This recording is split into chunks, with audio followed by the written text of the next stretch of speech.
मसीह विरोधी है परमेश्वर को आउट इन जीसस नेम। परमेश्वर उन्हें मैं अंधा करता हूँ यीशु नाज़री के नाम से। परमेश्वर उनकी आंख होते हुए भी देख ना पाए, कान होते हुए भी सुन ना पाए, यीशु मसीह के नाम से। परमेश्वर आपकी बेदारी आने पाए यीशु नाज़री के नाम से। आगे का सारा समय आपके हाथों में। वचन में जाएंगे। सब लोग अपनी अपनी बाइबल निकाल लें।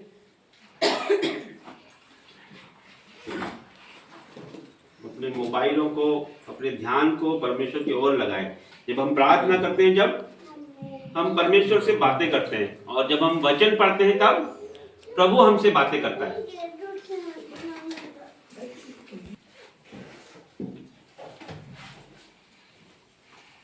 निकालेंगे हम मत्ती पेज नंबर 30, मत्ती 18 का 21 नए व्यवस्था में, न्यू टेस्टामेंट पेज नंबर 30, मत्ती अध्याय 18 वाक्य संख्या 21, पेज नंबर 30।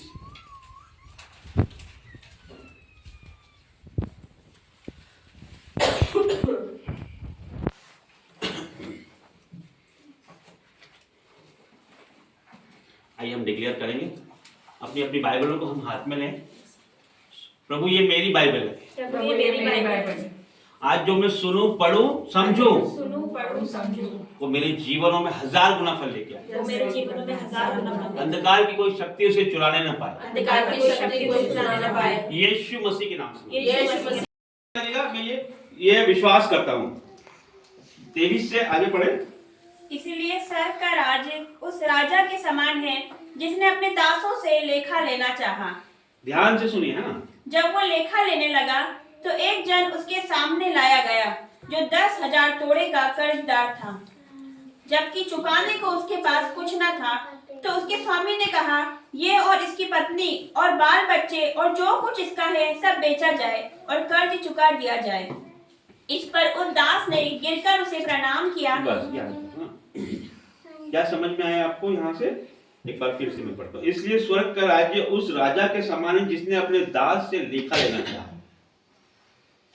राजा ने किसको बुलाया? जो उसका ऋणी था, जो कर्जदार था ना, उसको बुलाया उसने। जब वह लेखा लेने लगा तो एक जन जो उसके सामने लाया गया, वो उसके 10,000 तोड़े का ऋणी था, कर्जा था उसके पास। राजा ने उसको दिया था ना, तो वो सामने लाया गया। जब लाया गया तो क्या पाया गया? जबकि चुकाने को उसके पास कुछ भी नहीं था, देने के लिए कुछ भी नहीं था। तो देखिए उसको आज्ञा क्या मिली कि पत्नी और बाल बच्चे और जो कुछ इसके पास सब बेचा जाए और कर्ज चुका दिया जाए। क्या बोल दिया? क्या आज्ञा दे दी? कि यहाँ मतलब ये खुद यहाँ इसकी पत्नी, इसके बाल बच्चे और जो कुछ इसके पास है सब कुछ बेचा जाए। वो स्थिति को हम सोच सकते हैं। वो स्थिति क्या होगी उस व्यक्ति पे? वो स्थिति क्या होगी? वो क्या उस समय सोच रहा होगा? उसके मन में क्या चल रहा होगा? ये हम सोच सकते हैं कि उसका सब कुछ जाने पर है। यहाँ तक कि उसको भी बेचा जा रहा है, बच्चों को भी बेचा जा रहा है, पत्नी को भी बेचा जा रहा है। इस स्थिति में हम होते तो हम क्या करते? सोचने वाली बात है। देखो ये बाइबिल जो है, बाइबिल ऐसे ही नहीं है। बाइबिल में बहुत सारी शिक्षा है हमारे जीवन को लेकर। हमें जीवन में चलना, बैठना, उठना, हमें बोलना और खड़े होना भी सिखाती है ये बातें। किस तरह से बात करना, किस तरह से कहां, कौन सी और कब क्या बोलना, ये भी बाइबिल हमें सिखाती है ना। देखो फिर क्या हुआ उसके बाद? देखो इस पर उस दास ने गिरकर उसे प्रणाम किया। किसको गिरकर? किसको प्रणाम किया? उस राजा को जो उससे कर्जा मांग रहा था, उससे पैसे मांग रहा था, है ना। हे स्वामी धीरज धर, मैं सब कुछ भर दूंगा। तब उस दास के स्वामी ने तरस खाकर उसे छोड़ दिया और उसका कर्जा भी क्षमा कर दिया। Hallelujah, hallelujah. अब यहाँ पे हम खुश होंगे। ताली बजाने वाली बात है तो बजा रहे ताली की, है ना, कि वो आजाद हो गया, है ना। कुछ समय पहले गहरा संकट था, बहुत अंधेरा था, और कुछ समय बाद उजाला हो गया। कैसे हो गया? उसने क्या किया? उसने कुछ किया ना, तब हुआ ना। क्या किया उसने? उसने गिर कर प्रणाम किया, गिर कर प्रणाम किया। आज परमेश्वर भी हमसे लेखा लेगा, है ना। हम भी उसके गुनहगार हैं। गुनहगार है मतलब हम भी उसके कर्जदार हैं कि उसने हमें अच्छी जिंदगी दी थी, उसने हमको सब कुछ दिया था, हर एक चीज पर उसने हमको अधिकार दिया था। यहाँ की पेड़ पौधे जानवरों पर हर एक से उसने हमें श्रेष्ठ बनाया था, लेकिन हमने हमारा जीवन पापमय कर लिया है, तो परमेश्वर के हम ऋणी हो गए हैं। जब वो हमसे हिसाब लेगा तो हमें क्या करना है? वो दास यदि बोलता कि नहीं नहीं नहीं, मुझे तो 2 महीने का समय तो दो, वो 10 तारीख को दे दूंगा मैं, तो फिर क्या होता? उसने सरेंडर कर दिया, उसने समर्पित हो गया, वो आत्मसमर्पण कर दिया। इसी तरह से हमको भी परमेश्वर के आगे समर्पित होना है कि प्रभु, परमेश्वर तो लाखों बार माफ करने वाला है, लेकिन हमको रियलाइज तो करना है, हमें गुनाहों को अंगीकार करना है। जब तक हम हमारे गुनाहों को हमारे मुंह से, हमारे हृदय से, हमारी जुबानों से परमेश्वर के सामने अंगीकार नहीं करते हैं, परमेश्वर जब तक क्षमा नहीं करता है। हम चाहे कितनी भी प्रार्थना कर लें, कितने भी वचन पढ़ लें, लेकिन जब तक हम खुद आगे होके परमेश्वर के आगे नम्र और दीन नहीं होंगे, हमारे पापों का अंगीकार नहीं करेंगे, हमारे जीवनों में जो भी पाप है शुरू से लेकर वो रील की तरह चलना चाहिए। बहुत सारे पाप तो हम भूल जाते हैं कि अभी हमको ध्यान रहता है कि हाँ हम गुनहगार हैं, हमने कुछ गलत तो किया है, लेकिन हम एक एक पाप हमारे सामने नहीं आते हैं। यदि रील की तरह हमारे सामने आना चाहिए, वो एक एक रील हमारे जीवन में यदि वो रील चलेगी तो हो सकता है 1 घंटा 2 घंटा 3 घंटा भी निकल जाए, क्योंकि हमने इस तरह के पाप किए हैं, लाल रंग के अरगुवानी रंग के पाप किए हैं, जो कि मिटाई से नहीं मिट सकते। लेकिन हमारा परमेश्वर ऐसा है कि वो कितने भी गहरे रंग के पाप हों उसे वो मिटा के श्वेत कर देता है, बर्फ की तरह वो सफेद कर देता है। तो इसलिए हमें उसके सामने आने की जरूरत है। आगे हम पढ़ते हैं 27 से, तब उस दास के स्वामी ने तरस खाकर उसे छोड़ दिया और उसका कर्जा भी क्षमा कर दिया। यहां पर क्या दिखाता है? दीनता, नम्रता, संयम, अनुशासन और बुद्धिमानी उस दास ने दिखाई। दीनता, नम्रता, संयम, अनुशासन और बुद्धिमानी उस दास ने दिखाई, है ना।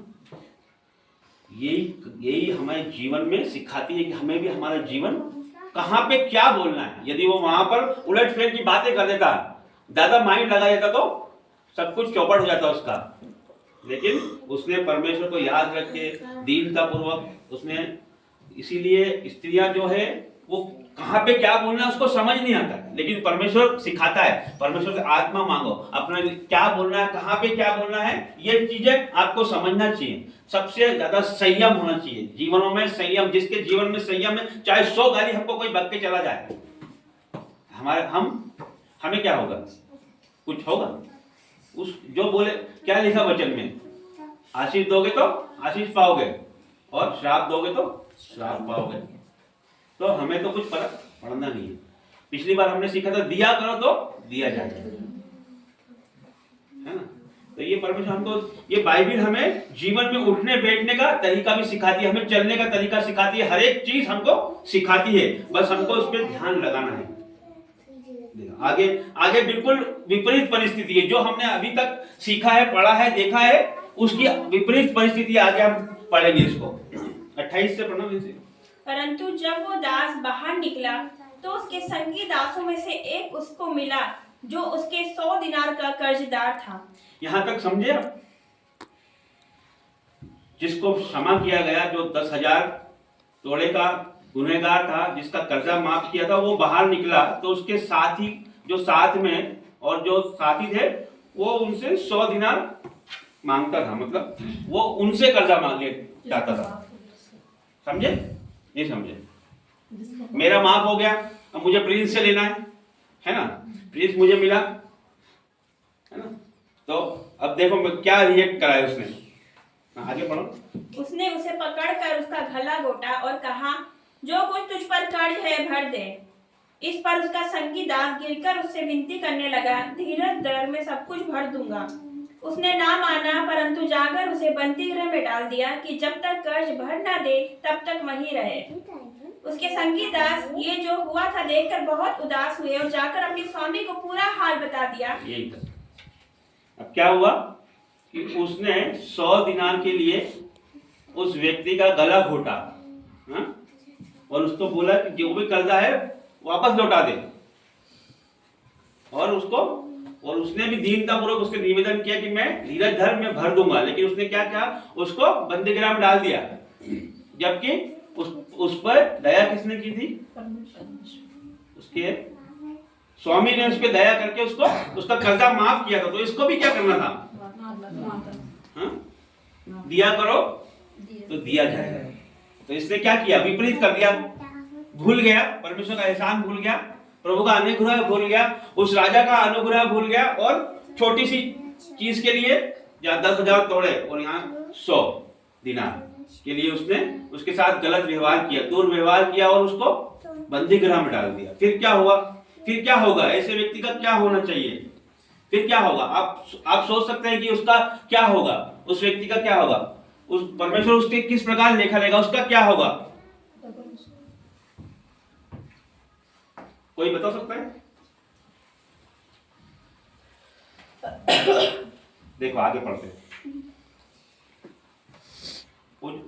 ये सब चीजें उसके साथ ही देख रहे थे कि जो वो कर रहा है। तो उन्होंने क्या करा? उसी राजा को, जिस राजा ने उसे क्षमा किया था, उसको जाके बता दिया हमने। उसके संगी दास यह जो हुआ था देखकर बहुत उदास हुए और जाकर अपने स्वामी को पूरा हाल बता दिया। तब उसके स्वामी ने उसे बुलाकर उससे कहा, हे दुष्ट दास, तूने जो मुझसे विनती की तो मैंने तेरा वह पूरा कर्जा क्षमा कर दिया। इसलिए जैसे मैंने तुझ पर दया की वैसे ही क्या तुझे भी अपने संगी दास पर दया करना नहीं चाहिए था? Hallelujah, hallelujah, hallelujah. और उसके स्वामी ने क्रोध में आकर उसे दंड देने के हाथ में सौंप दिया कि जब तक वह सब कर्ज भर न दे तब तक उनके हाथ में रहे। उसे बंदी गृह में डलवा दिया, परमानेंट डलवा दिया कि जब तक पैसा नहीं देगा तब तक अब आजाद नहीं हो पाएगा। तो इसी प्रकार यदि तुम में से हर एक अपने भाई को मन से क्षमा न करेगा तो मेरा पिता जो स्वर्ग में है तुमसे भी वैसा ही करेगा। हालेलुया। तो जो हमको मिला है वो हमको बांटना है। हमको जैसा हमारे परमेश्वर दयालु है, जैसा परमेश्वर अनुग्रहकारी है, उसने हमें क्षमा किया है, उसने हमें इस लायक बनाया है कि आज हम यहाँ बैठे हैं, हमारी आंखें हैं, हमारा मस्तिष्क है, हमें बोलने, हमें अच्छे कपड़े मिले हैं, अच्छी जगह मिली है, अच्छे बच्चे मिले हैं, हर एक चीज परमेश्वर के अनुग्रह से मिली है। तो उसका धन्यवाद करें और वही चीज हम सब लोगों में बांटे। क्यों? वचन क्या कहता है? दिया करो तो दिया जाएगा। देखो इसी प्रकार इससे हमें क्या सीखने को मिलता है? मैंने क्या बोला? सबसे पहले ऐसा कौन सा व्यक्ति है जिसको हम माफ नहीं कर सकते? तो अब क्या हम माफ कर सकते हैं ना? उसको माफ करना है। यदि हम माफ नहीं करेंगे तो हमारा जीवन सफल ही नहीं हो सकता। आपका दिलों में बोझ रहेगा और आप कभी आगे नहीं बढ़ सकते। मसीह जीवन आप नहीं जी सकते, पूर्णता का जीवन आप नहीं जी सकते। सबसे पहली सीढ़ी यही है। यदि हमें हमारे जीवनों में आगे बढ़ना है तो चाहे वो लाख नुकसान हो जाए, चाहे वो हमारे घरों में से हमारे प्रिय को मार दिया हो, जान से मार दिया हो, तो भी हमको उसको क्षमा करना है। रानी मरिया का नाम सुना है आपने? जो धर्म बहन थी, उसको काफी सारे चाकुओं से मारकर, कुछ 50 के ऊपर चाकू मारकर उसकी हत्या कर दी थी, क्योंकि वो परमेश्वर का प्रचार करती थी। तो उसके बाद उसके माता पिता ने उसको उस व्यक्ति को माफ कर दिया। ऐसा हम कर सकते हैं? तो ये आत्मा कौन देता है? परमेश्वर देता है। ये हमको मांगना है। ये गुण हर किसी के पास नहीं मिलेगा आपको, ना ही आपको अन्य जाति के लोगों के पास मिलेगा। 100% नहीं मिलेगा। मैं इस दावे के साथ कह सकता हूं आपको। ना उनको कोई बताने वाला है, ना कोई उनको समझाने वाला है, ना कोई उनके जीवनों में ये गुण कभी आ नहीं पाएगा। यदि आप उनसे बात करके देखना,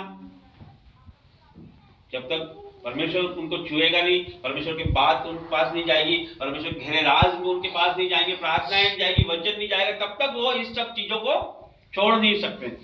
बिल्कुल नहीं छोड़ सकते। यदि उनको किसी ने एक गाली बकी तो वो 4 गाली उनको देंगे। तो हमें परमेश्वर ने बदला है, हमें परमेश्वर ने छुआ है, हम इस लायक हुए हैं कि आज हम यहाँ खड़े होकर परमेश्वर की बातें कर रहे हैं, हम समझा रहे हैं, हम समझ रहे हैं। ये किसका अनुग्रह है? परमेश्वर का अनुग्रह है कि आज संसार अंधकार में है, वो टीवी वीडियो मोबाइल पे लगा हुआ है और आज हम यहाँ पर परमेश्वर की आराधना स्तुति कर रहे हैं। ये परमेश्वर की महिमा है, उसका हमारे ऊपर अनुग्रह है कि वचन कहता है मैं जिस पे चाहूं उस पे दया करूं और मैं जिस पे चाहूं उस पे कृपा करूं। तो हम सब पे परमेश्वर ने दया करी है, हम सब पे कृपा करी है कि आज यहाँ हम बैठे हैं। प्रभु का अनुग्रह, नहीं तो हमारी कोई ताकत नहीं है कि आज हम यहाँ सुनकर वचन सुन सकें। क्या हम पहले वचन सुन सकते थे या हम बाइबल पढ़ते थे? क्या हमने पहले बाइबल पढ़ी थी? कितनी पढ़ी थी या कितने घंटे पढ़ी थी? हमें परमेश्वर से रिश्ता हमारा गहरा करना है। गहरा कैसे करना है? यदि हम आधा घंटा प्रार्थना में बैठते हैं तो आधा घंटा हम जब बैठते हैं तो हमारे दिलों से हमारे आसपास की बातें, हमारे बच्चे, हमारा परिवार, हमारा पड़ोसी, हमारा व्यापार, हमारा व्यवसाय, हमारे बैंक अकाउंट में कितना पैसा है, ये सब बातें आधे घंटे में भूलती नहीं है, जाती नहीं है दिमाग से। यदि आप बाहर से आओगे तो बाहर ही मेरी गाड़ी में लॉक लगाया कि नहीं लगाया, ताला खींच के देखा कि नहीं देखा। हाँ? एक बहन वचन में बैठी थी, पास्टर से बातचीत उसको समझा रहे थे वचन, बहुत बार उसका ध्यान भटक रहा था। आखिर में पास्टर जी ने पूछ लिया उनको कि बहन क्या हुआ कि आज आपका ध्यान लग नहीं रहा है? बोले पास्टर जी मैं ताला तो लगा के आई हूँ घर में, लेकिन खींचना भूल गई। आदत है ना हमारी, ताला लगाने की वजह से खींच के देखते हैं हम। तो उसी प्रकार ये सब बातें हैं, है ना। आधे घंटे में कुछ नहीं होने वाला। जैसा यदि हमारी समस्या तो इतनी बड़ी और प्रार्थना हमारी आधे घंटे की है ना, तो आधे घंटे में तो ये चीजें धीरे धीरे, एक घंटा हम जब प्रार्थना में आते हैं तो ये सब दुनिया की बातें हमसे हटती है। तो परमेश्वर जब एक घंटे के ऊपर जाते हैं तो परमेश्वर में जाना चालू करते हैं। 1.5 घंटे 2 घंटे तक होते हैं जब प्रभु से हमें रियल बात होना हमारी चालू होती है। और जब हम प्रभु हमसे बातें करने वाला होता है, जब हमारा आमेन हो जाता है ना, प्रार्थना हमारी खत्म हो जाती है। तो ये सब चीजें सिर्फ मसीह लोग ही समझ सकते हैं। और लोगों को आप बोलेंगे प्रार्थना करते हो आप, तो बोले हाँ पढ़ते हैं, हम तो रोज बाइबल पढ़ते हैं, रोज प्रार्थना करते हैं, 3 टाइम करते हैं। लेकिन हम तो हमारी बातें बोल देते हैं और परमेश्वर की बारी आती है जब हम आमेन हो जाता हमारा, है ना। तो ये गहरे राज है परमेश्वर के, जो परमेश्वर हमारे ऊपर प्रकट कर रहा है। तो ये अनुग्रह परमेश्वर का है और आपके ऊपर ब्लेसिंग है, परमेश्वर की दया कर रहा है परमेश्वर, जो आपको ये गहरे बात बता रहा है ना। तो अब हमको क्या करना है? प्रभु की आशीष हमको पानी है तो क्या करना है? हमको माफ करना है ना, और माफी मांगना भी है, माफ भी करना है। हाँ, और पाप से तौबा करना है, हर एक पाप हमको छोड़ना है। आप लिखो, आप अपने जीवन लिखो, एक डायरी लो, लिखो हमारी कमजोरियां। कमजोर हर एक इंसान है, कोई व्यक्ति परिपूर्ण नहीं है, उसकी कमजोरियां हैं। परमेश्वर हर एक कमजोरी को धोता है ना। हमारी कमजोरियां लिखे, हम लिखे कि हम में क्या क्या प्रॉब्लम है, हम क्या क्या दिक्कतें लिखे परमेश्वर के आगे। हम हर एक हमारी जो बुरी बातें लिखे परमेश्वर, हम तो आमने सामने, कोई तीसरा तो है नहीं, फिर क्या दिक्कत है? कौन शर्माने की बात है? परमेश्वर को उसको सब मालूम है, उसको क्या नहीं मालूम है? वो तो हर जगह है, तुम्हारे हर एक पाप उसने देखे हैं, तो उससे हमें क्या शर्माना? ये परमेश्वर चाहता है तू तेरे मुंह से बोल। तो आप लिखो, हर एक चीज लिखो और फिर उस पर काम करो। आप एक एक चीज फिर हटाना चालू करो, आपके जीवनों में ये काम होने लगेगा।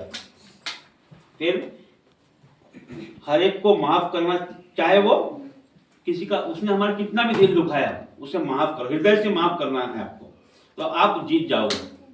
नफरत हमारे जीवन से हटाना है हमको। इसी प्रकार देखो, हम जल्दी से लूका 6:37 निकालेंगे। लूका 6:37, ये पेज नंबर 92 है, मैं ही पढ़ देता हूँ। दोष मत लगाओ तो तुम पर भी दोष नहीं लगाया जाएगा, दोषी न ठहराओ तो तुम भी दोषी नहीं ठहराओगे, क्षमा करो तो तुम्हें भी क्षमा किया जाएगा। क्षमा करो तो तुम्हें भी क्षमा किया जाएगा। क्या बोला गया है? दोष मत लगाओ तो तुम पर भी दोष नहीं लगाया जाएगा। ये पूरा एक ही बात है कि जो हम बोएंगे वही हम काटेंगे। बस जैसा व्यवहार हम चाहते हैं हमारे जीवनों में, वैसा ही व्यवहार हमको करना है। दोष मत लगाओ तो तुम पर भी दोष नहीं लगाया जाएगा, दोषी ना ठहराओ तो तुम भी दोषी नहीं ठहराए जाओगे। क्षमा करो तो तुम्हें भी क्षमा किया जाएगा, दिया करो तो तुम्हें भी दिया जाएगा, है ना। और जिस नाप से तुम नापते हो उसी से तुम्हारे लिए भी। Hallelujah, hallelujah. समझ आया आपको? देखो फिर एक वचन और में एफिसियों में एक वचन और पढ़ता हूँ, 4:32।